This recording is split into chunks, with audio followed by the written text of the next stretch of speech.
નમસ્કાર દર્શક મિત્રો, ઇન્સ્ટન્ટ ઇન્ડિયા ન્યૂઝમાં આપનું સ્વાગત છે। આજના મુખ્ય સમાચાર। છોટાઉદેપુર જિલ્લાના નસવાડી નગરમાં શ્રી રામ સેના દ્વારા ગણપતિ બાપ્પાનું ભવ્ય આગમન કરવામાં આવ્યું। દેશભરમાં ગણપતિ મહોત્સવ ચાલી રહ્યો છે। મોટા મોટા શહેરોમાં ગણપતિ બાપ્પાનું ભવ્ય આગમન અને સ્થાપના કરવામાં આવી રહી છે। એવા હર્ષ ઉલ્લાસના માહોલમાં નસવાડી શ્રી રામ સેના કેવી રીતે પાછળ રહે? શ્રી રામ સેના દ્વારા 25 ફૂટની ભવ્ય ગણપતિ બાપ્પાની મૂર્તિ લાવવામાં આવી। ગણપતિ બાપ્પાની આજુબાજુ રિદ્ધિ સિદ્ધિ બિરાજમાન છે।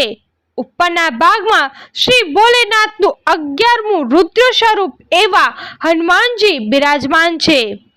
શ્રી પશુપતિનાથ મહાદેવ મંદિરથી આગમન યાત્રાનો પ્રારંભ કરવામાં આવ્યો, જે હાઈસ્કૂલ સામે રામસેનાના પંડાલ પાસે પૂર્ણ કરવામાં આવ્યો।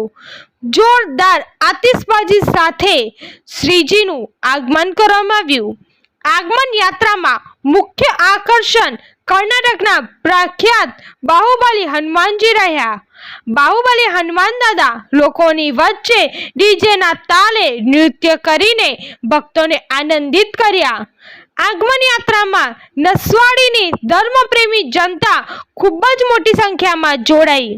લોકમુખે ચર્ચા ચાલી રહી છે કે આવું ભવ્ય આગમન નસવાડીની જનતાએ ક્યારે જોયું નથી, જેનું આગમન આટલું ભવ્ય હોય એવા ગણપતિ બાપ્પાના પંડાલમાં જઈને એકવાર જરૂર દર્શન કરવા। નસવાડીથી ચિરાગ ગુપ્તાનો રિપોર્ટ। ધન્યવાદ।